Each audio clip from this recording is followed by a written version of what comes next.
Hi, howdy, it's Nikki, and just when I thought I was going to be able to make a wholesome video about crumble cookies and their upbringing towards success, Shane Dawson made it.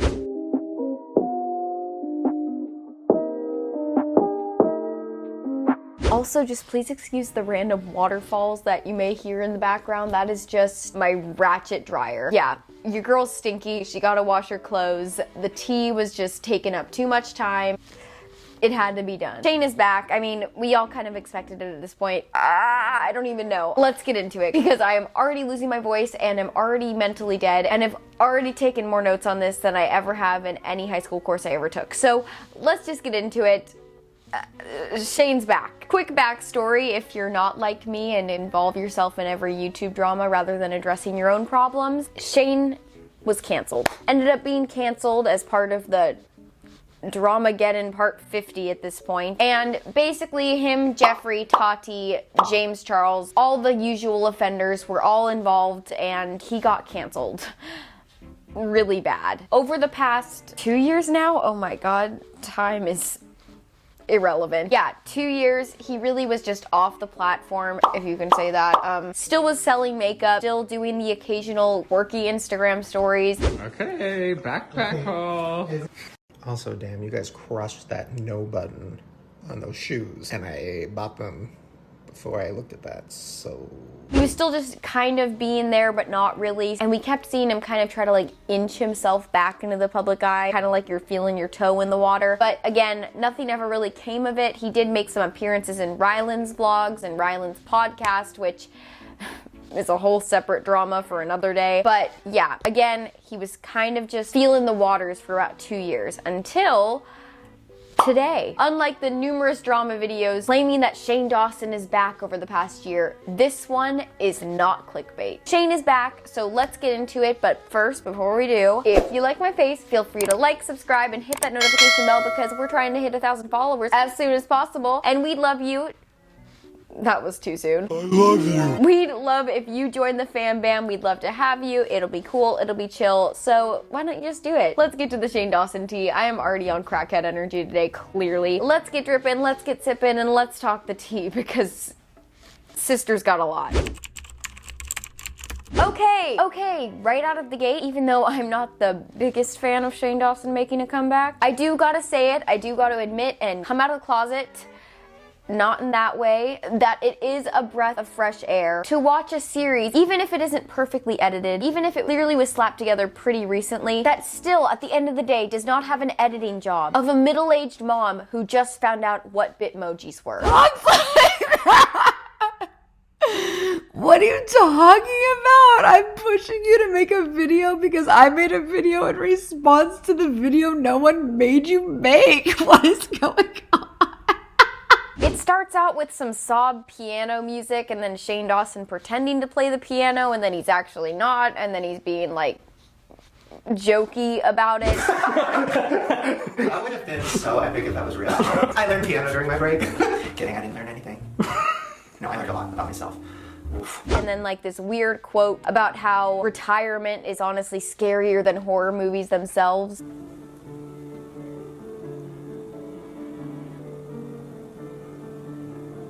And yeah, I agree. I mean, if I was Shane, I would be shook too if I went from making millions on makeup palettes to being shamed by literal celebrities. Anyways, the video officially starts out with, not Andrew, cameraman. What are we doing? Look at my new bling pumpkin. Isn't that cute? I mean, I love it. Anyways, trying to kill myself. And Shane sporting that awkward goofball mentality we have all been oh so lacking the past 2 years. So I moved. If you didn't notice, this is not my creepy house in LA. This is my creepy house in Colorado. He basically just kind of rails around the point of that he has been gone for 2 years and that he has been taking this hiatus seriously and that he has just been like trying to find himself and find reflection and existential crisis. I don't know. This whole part of the video, even just to begin with, we are literally less than 3 minutes in, the vibe was just off. Say I'm sorry. Yes, we do.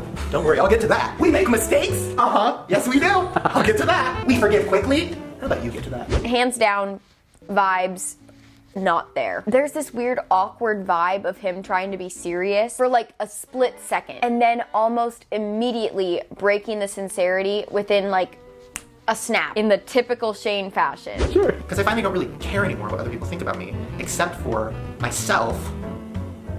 But I don't really like me either, so weird place. This is so weird. I don't know what to do. This is so weird. And with the addition of the weird Dr. Seuss jazz music in the background, it just feels like this whole video, which is supposed to be serious and taken with sincerity, just feels like one giant joke. No.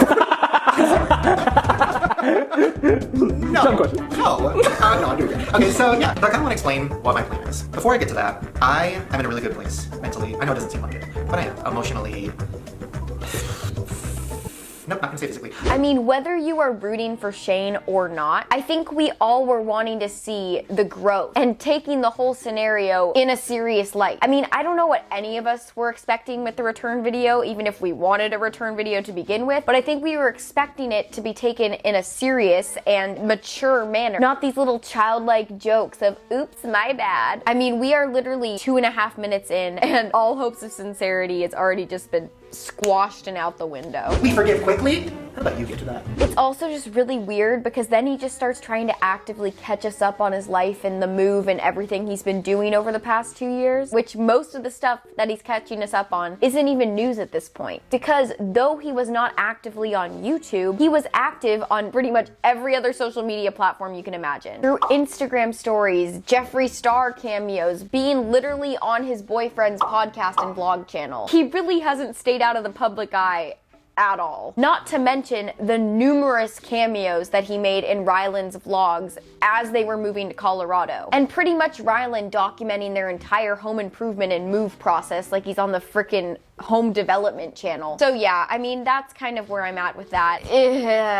He's saying a lot while saying absolutely nothing. So my therapist went through my cancellation with me, and there was one point where I like told a story about something that was happening, and like I started laughing and she started laughing, and I was like, it's probably not good that me and my therapist are cackling about the worst moments of my life. But also, like, I love her. Ugh, am I gonna be one of those people? Oh, my therapist said. Okay. Sorry, my dog's dead. But he just keeps going back and forth between being serious and then making a self-deprecation joke and then talking about life struggles and then making a joke about suicide. There's just a lot, and it's a lot to keep up with, trust me. This is the basement. It's dark down here. This is my favorite part of the house. This is the real living room. This is my wife. I'm watching Emma Chamberlain get ready for the Met Gala. Getting ready for my very first Met Gala. Filled with jealousy that I'm not Emma Chamberlain. I told you.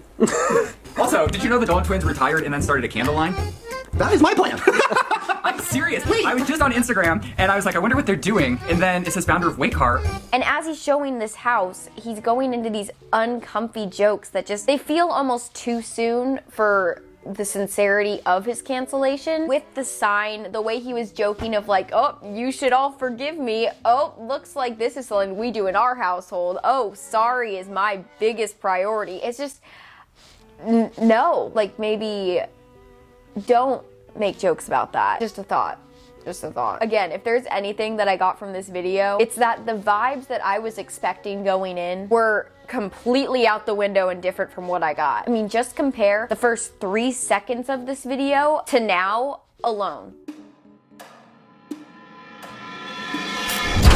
2,000 bodies remain buried there? Yes, and they walk around there. I did almost get a cat in Mexico. I've had a year. I don't know how your brain feels after watching that, but for me, it's like this whole video is like going from freaking Saw to the Dolan twins candle collection. Also, did you know the Dolan twins retired and then started a candle line? That is my plan. I'm serious. I was just on Instagram and I was like, I wonder what they're doing. And then it says founder of Waycart and it's candles. He did go ahead and acknowledge that he has gotten to a place where he does no longer care about what people think about him, which I think is a place we all need to get to in life. We'll see how long that lasts, because Lord knows I feel like Shane cares about what people think about him. However, he does seem a little bit more level-headed, that he definitely is better than he was in his little Instagram breakdown of last year. Because you message drama channels! Oh my god. You're fake crying. You are fake crying! He does seem to be slightly more stable, or unstable considering the amount of off himself jokes he's made thus far. Finally, at 5 minutes, we still have 35 more to go. He finally gets into the actual serious meat of the video. The weird Dr. Seuss jazz music leaves the chat, the sob music comes in, and the emotional manipulation starts. The reason I moved to Colorado, so I moved here for a lot of reasons. I'm just happier here. Every time I came out here for a holiday or something, I'm just so, it's like a weight is lifted. I love it. I love the atmosphere. I love the people. I love, Ryland's family's out here, which is amazing because they're like my family. Like I love them so much. He basically just says that he's wanting to find his creative spark again and that he feels that Colorado is the place to go find his passions and find what makes him happy and what sparks him to get out of bed in the morning. But just as soon as we were starting to get a glimmer of a genuine moment, we got distracted by a piñata. Calm down, not yet. We'll get to you. Sorry. We'll get to you. I swear, guys. I swear. I know that Gabby Hanna's series, non-stop talking about ADHD and literal crazy talk more than half the time, but I swear to Jesus, Shane Dawson's series, I feel is the literal representation of ADHD. Why didn't we start candles? Don't give away the next part of the series. God, Ryland. This is my living room. It's so glamorous. I mean, this man will go about talking about offing himself, to eating Cheetos, to crying in a bathtub, to making a makeup tutorial, and literally no one would bat an eye. Anyways, he then goes into the fact that he feels he's in a significantly better place now, and like any YouTuber who has to apologize, says that he's ashamed and disgusted by his past self, and he just disassociates from that hoe. And overall, he just feels the reason that he doesn't want to address it that much is because he knows that it's gonna piss people off no matter what he says, and he just doesn't want to fight that fight. To be fair, I think honestly that is kind of a valid point in this situation, but I don't think that is an excuse not to address it. Like, yes, people are gonna be pissed at you. You're probably gonna make more people pissed at you no matter what you say because haters gonna hate. But at the end of the day, the people who want an apology are not gonna forgive you if you're just like, well, people are gonna be mad at me, so, I'm just like not gonna address it. I don't know. It's just this idiot's perspective over here, so don't take my word for Christ. I do think it's good though that he's not justifying his actions in any way. He says, listen, I know not everyone's gonna forgive me because we know some other YouTubers do not have that ability to understand that. Gabby. And as much as I still just don't support Shane anymore, I do think it's good that he addressed his past and that he agrees that what he did was terrible, and that again, he understands that not everyone's going to accept his apology. Just like we learned in the Gabby Hanna handbook, not everyone can be your friend, especially when you sexualize their young little child and pretend to bestiality cats. I feel like at this point there's such a mix of people who are like craving Shane back, people who are kind of indifferent, and then people who just like are bitter for him to the core. And no matter what he does at this point, whether he just stayed off the internet for the rest of his life or had this comeback that clearly already happened, he wasn't going to be able to please them all. The best I think he could do was realize his mistakes, fix himself, just kind of like move forward as life does. I think it's good that unlike the Gabster, he's not ready to just jump back in here and feel like he's the victim in this situation, because Lord knows he's close to that. And I think you can tell from what he's saying that he's just ready to make his horror content and make things he's passionate about rather than trying to get on the trending page or make a ton of money through palettes. Very, very, very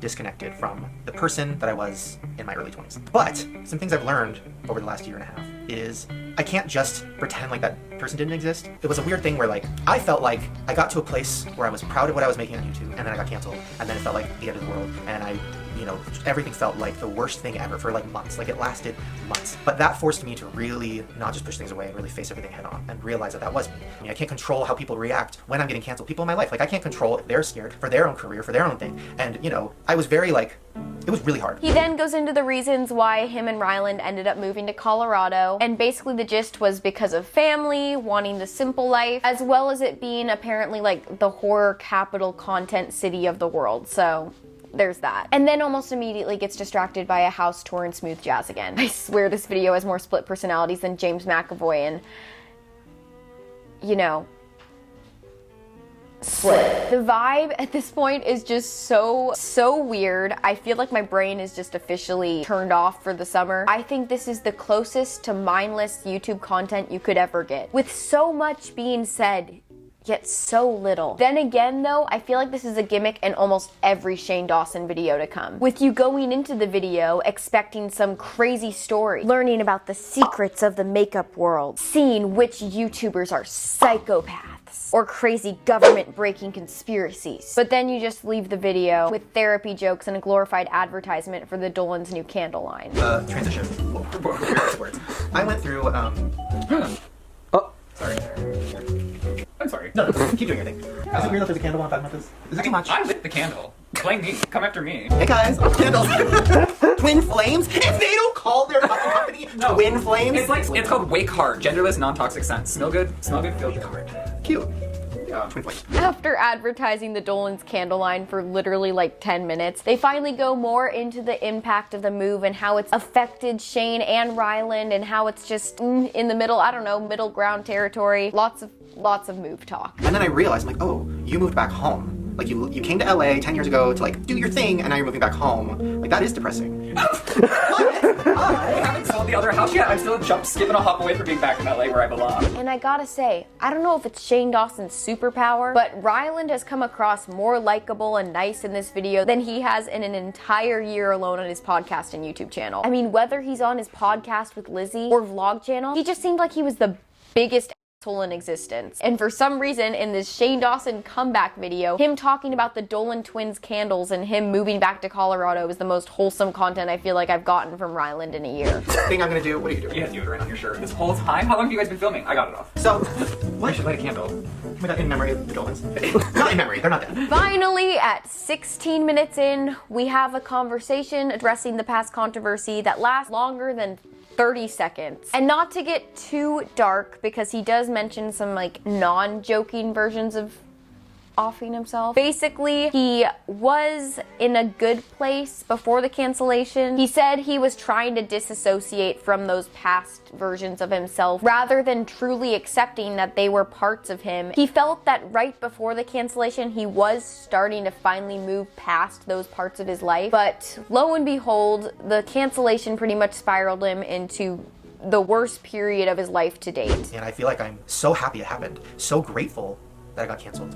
Because it really changed my life. It showed me what I care about. It showed me what matters. It showed me I don't need to be on YouTube all the time. I don't need to be stressed about what's next. I don't need to be trying to think of the next idea, the next whatever, to be happy. Like, I'm happy sitting in this weird dark living room with him, you know, watching candle reviews. Like, that makes me happy. However, he did say that the cancellation helped him appreciate things more and look at things outside of the scope of social media, though he was still on it a lot. And most importantly, which even though I'm still not the biggest fan of Shane Dawson, I am glad that he did say he feels like he appreciates himself more and that he just has more self-love in general, because I think that is the most important thing at the end of the day. Though I am not a Shane supporter as of late, as of a long time now, I do think that he was genuine in this video. I think compared to some past apologies he's even done, this is the most genuine I've seen Shane. Could this all be an act? Could he be putting on this face and it's just another chameleon version of Shane Dawson? Very likely, but we don't know that, and I'm going to give him the benefit of the doubt. Even to the editing of this video, I think it was very thrown together because he was trying to just make it a little bit more real. And I do see a potential little smidge possibility of growth that I think Shane has achieved through his hiatus from YouTube. As of right now, it does seem that Shane is the most promising out of all the other YouTubers who have been canceled thus far. And he does go into the turmoil that the cancellation did have on his mental health, with him even writing a note and planning the whole offing himself idea. And even though that is terrible, and it's like, I wouldn't wish that on my worst enemy, I wouldn't wish that on Hitler, maybe, I don't know. He did say that through finding real connections with real people in society, therapy, lots of therapy, he was able to combat those thoughts and find joy in life and not want to not be here anymore. And I can't just ignore also the positive things that I should be proud of. And now looking back, there's jokes in them and there's things in them that like I would never do now, but I shouldn't just throw all that stuff away when it kind of got me to where I am and it also connected with people. And yeah, there was bad stuff in those videos, but like the good stuff connected with people. I don't want that to just be the thing I'm constantly bringing up. Yeah, I'm not gonna run from my past, but I'm also not gonna stay in it. Like I'm not just gonna live in there, because that I've already come to terms with, and I feel like it would be unhealthy for me to just constantly think about it. And in the last year, like, I love life again. I love leaving the house. Like every day I'm telling him, I'm like, let's go somewhere, let's do something, which I think, I think he's getting annoyed at it. I feel like, though, again, only time time will tell where Shane goes and if the controversies just start building up again or whatever he does. I think it is clear that there is a shift, even if it is very small, even to the point of the form of jokes he's making. Yes, there is still a very uncomfy amount of self-deprecation, but now he seems to have less of a hermit type persona and more of just an overall lust for life. I feel like this whole video is just more of a genuine conversation. Like, there isn't this mask of Shanae or sorry, I haven't said that name in a long time. I think this is the most genuine Shane that we've seen. Now that's kind of where the video talking about actual accountability ends, at literally 20 minutes. So if you're sick and want to bounce, I do not blame you. But if you want to hear the rest of the video and my thoughts on Shane the Ghostbuster, stick around. Here we are, the haunting of Shane Dawson with a glimmer of accountability. Again, I do gotta point out that this video just is on trend with going from 100 to ADHD Animal Crossing pillows and knick-knack Shane Dawson real quick. Did get my bear with glasses hung up, thank God. And I did have my Animal Crossing pillow right there, which that was a whole chapter of my life. But I got really into Animal Crossing. It was a lot.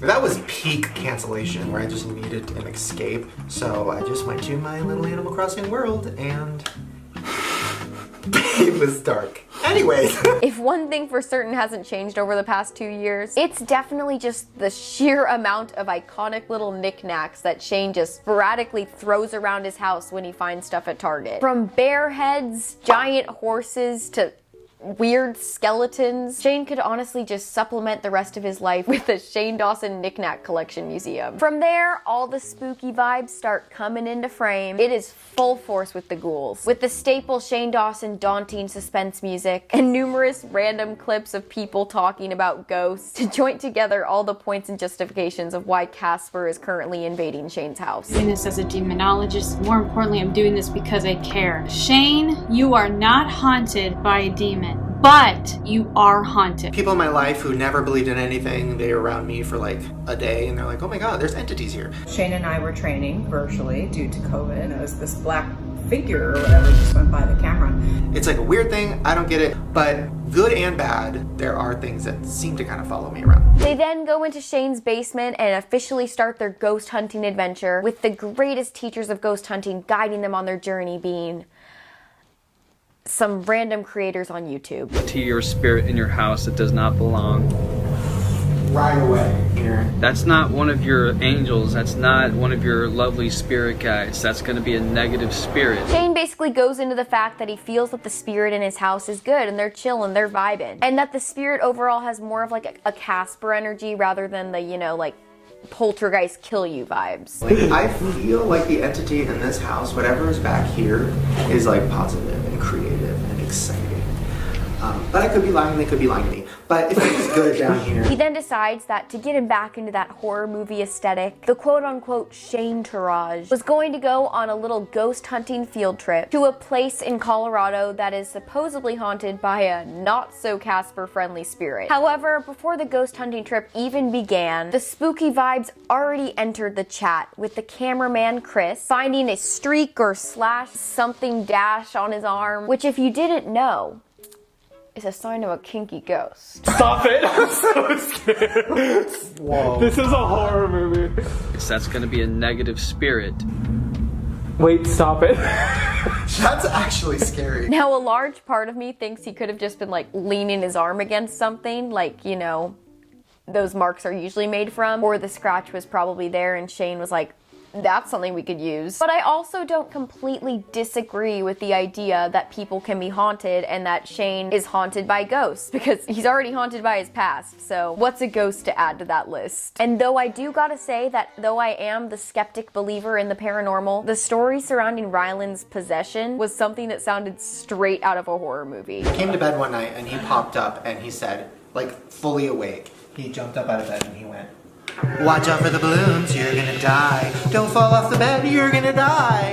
And he like looked at me in the eyes. And then I said, what? And then he goes, ha ha ha, you're gonna die. And then he laid back down. And I was like, hello, hello. And after like 5 minutes, he's like, what? Well, I was fully asleep, like something had taken over me in my sleep. So I was just like trying to go back to sleep, pretend it didn't happen, and he kept being like, well, what's going on? What's going on? And I'm like, I don't want to talk about it. Shut up! And then I laid awake the whole night thinking moving to Colorado ruined our lives because a demon entered my body and it's never gonna leave. But I've been fine ever since. Like, I'm sorry, but I think that Pennywise is on the loose, and I am not in the market to be jumping in the sewers and floating with balloons. And here is when we officially start the field trip portion of the video, which basically consists of Shane spouting off all the livestock that he wants to own, Ryland talking about all the things that he finds aesthetically pleasing, and Chris laughing off all the decisions that have taken him to this point in his life. No, stop that. Nice, relaxing. Lots of Latin going through your ears. So anyways, I want to get alpacas. They then go into the fact that Shane doesn't feel anything from sunsets, apparently, whilst them making Ryland wet, supposedly. Okay, like he's the only person that doesn't get like wet from a sunset. But anyways, with 5 minutes of the video left, it was kind of clear that we weren't going to get ghost hunting vibes and we were going to get driving through a suburban city jokes and Colorado bigots toward homosexuality. Where that we moved into, I don't know. Trump country? But it's one of those things where the people here are so nice that they're like, when they see that we're two guys in a relationship, they're like, oh, you guys are together? And we're like, yeah. And they're like, wow, that's amazing. I love gay people. Gay people are great. Nothing wrong with them. They're not weird at all. But in their head, they're thinking, oh my God, get away from the fire. They're screaming the F word in their head. Then it goes into the scariest part of the video of all, the clickbait cliffhanger that leaves us hanging till Shane uploads episode 2 and 3 6 months later due to editing setbacks. Back to his home, and his wife and his 2 children had been killed and scalped there. Shane, why are you trying to kill us? Yes, it ends with lots of obnoxious horror sounds, jump scares, and shenanigans, and shaky cam moments trying to shape this mediocre ghost hunting crew into the next BuzzFeed Unsolved, which is an impossible task to do because Ryan Bergara and Superior Shane are just 10 out of 10, cannot recommend enough. Anyways, it ends with Shane saying that things follow him. Things follow me. Like, I guess you don't know that. Things follow me, Chris. You're not gonna go out again. The way you said that was so scary. And yeah, like ghosts, weird knickknacks, hundreds of concerning controversies that leave a bad taste for years to come in all of your fans' mouths. Anyways, on a lighter note, this video has a last little title card of the phrase on a bittersweet somber, I missed you. Followed, of course, by some last-minute ADHD B-roll. Have you ever sank in a bathtub? So I was excited about this house because I love being by water. Your house is a horror movie. My life is a horror movie, Chris. I don't know, guys. I don't know at this point. Okay guys, final thoughts. I'm gonna keep it short and sweet because I've literally already talked for like 2 hours and I have a lot of editing to do. So let's get to the point. I was going into this thinking I was gonna be significantly more heated, significantly more defiant, significantly more closed-minded to what he was going to say. I was okay. I came out of this okay. As a former little tween Shane fan to Shane hater to Shane indifferent, I feel that though I still think his past is beyond disturbing and questionably comebackable in some regards, it does seem that he has taken at least some small little steps towards genuine improvement and seems that he has taken some changes towards self-growth and self-development. And unlike David and Gabby and James and even his good old friend Jeffrey, he did take the most legitimate break, if you can call it that, trying to stay off for longer than 3 months. I think overall, with the way he talked and his general mannerisms throughout this whole video, there does seem to be maybe a slight light at the end of the tunnel for Shane Dawson. And it does seem that he is less interested in that monetary gain at this point, which, I mean, I would be too if I just made millions off of a palette, but it does seem like he's more interested in his art and his work and everything else rather than being the clout lord on YouTube, which again, I think at the end of the day is a major shift from the Shane Dawson 2 years ago, who, as he would like to say, had an ego the size of the Empire State Building. Anyways, guys, we did it. We did it. Honestly, more like I did it at this point. I freaking watched this beast on normal speed, made a script, filmed it, edited it, lost too many brain cells.